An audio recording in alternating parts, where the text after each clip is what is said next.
Fala galera, beleza? Sou Alexandre Cancian, professor de História, Filosofia e Sociologia. Estamos aqui no nosso segundo vídeo, né?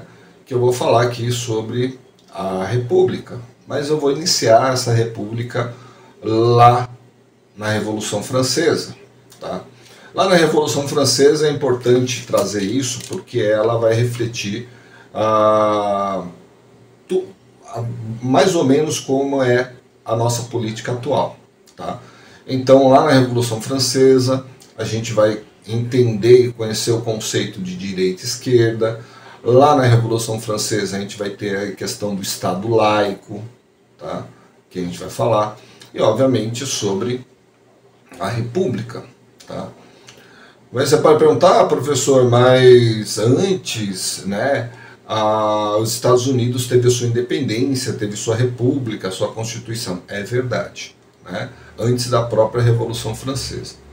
Mas a Revolução Francesa foi um movimento tão grande, né, e teve suas fases, né, que determinaram, né, um desdobramento histórico tão grande que ele acabou se tornando um marco histórico, tá?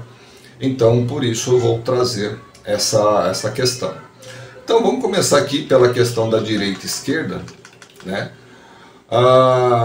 Sabendo que você tem as classes sociais, então você tem primeira, segunda e terceiro estado, que era dessa maneira que eles determinavam, né? Então o primeiro estado ficava com o clero, o segundo com os nobres e terceiros, né, o terceiro estado com a burguesia, tá?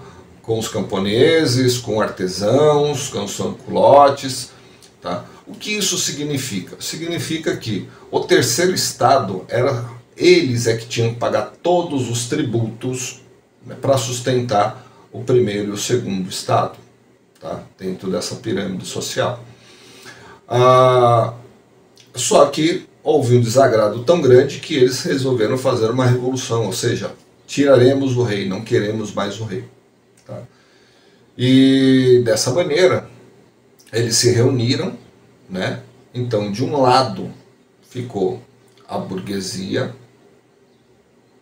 que pensava em manter o rei, do outro lado ficou a outra parte da burguesia que queria tirar o rei, tá?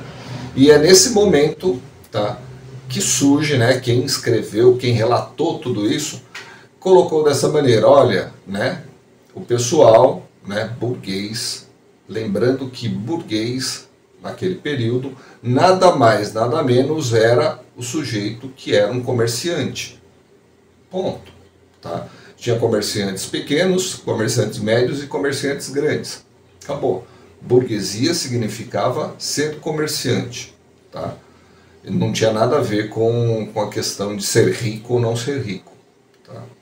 Então, o que aconteceu? Dentro né, dessa separação entre a classe burguesa, você tinha os que ficaram do lado direito, né, que era, a gente considera a alta burguesia, né, que tinha os negócios maiores. Eles determinaram: vamos deixar o rei aqui, mas vamos tirar o poder dele, né? E o da esquerda, né, ficou conhecido como progressista, né, ou revolucionário, porque eles queriam a imediata saída do rei. Tá?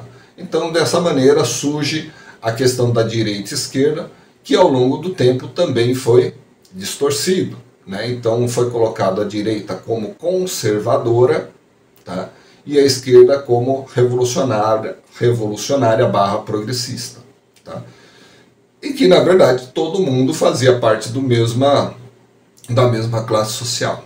Tá? Então, ao entender, né, entendermos essa separação, que não tem nada a ver com ideologia, mas sim só o lugar que os caras sentaram, né? Porque você entra no lugar que você é o primeiro a chegar, você senta num canto, né? Daí entra o segundo olha e fala: eu não conheço esse sujeito, vou sentar do outro lado, e assim por diante, né? Então se formou a direita e a esquerda simplesmente por uma questão de lugar, não é nada ideológico. Olha, vamos pensar nisso, porque isso não, isso aí é uma bobagem, tá? Se alguém ensinou isso para você, esquece, porque está ensinando errado. Na Revolução Francesa nós temos o Estado laico, né? A formação do Estado laico. O que é a formação do Estado laico? Simplesmente a separação, né, da Igreja com relação ao Estado. Ou seja, não existe influência direta, né, da Igreja no governo. Tá? Diferente, por exemplo, dos países islâmicos. Né? Os países islâmicos eles têm o Alcorão como a Constituição, vamos colocar assim. Tá? Então, né, as leis elas são em cima do Alcorão, ou seja, do livro sagrado deles. Nós vivemos no Estado laico, tá? Porque a Igreja não tem influência direta com o Estado. Ah, professor, mas lá, né, tem, o senhor entra nas repartições públicas, tem cruz, né? Tem, né? O nosso próprio dinheiro, né, tem uma frase falando sobre Deus. Mas não é o Estado. O Estado ele não tem influência. As pessoas têm influência. Tá? Então você que frequenta a igreja, não importa qual religião, você tem influência dessa religião. Tá? Você tem influência de Deus.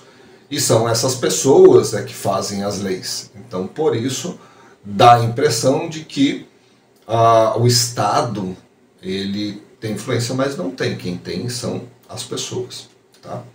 Então, e aqui também nós temos a questão da república. Tá? O que é a república? A república ela é o que nós entendemos assim, olha, nós temos um presidente, então nós temos uma república, não é mais um monarca, né, um monarca absolutista, né, não é um imperador.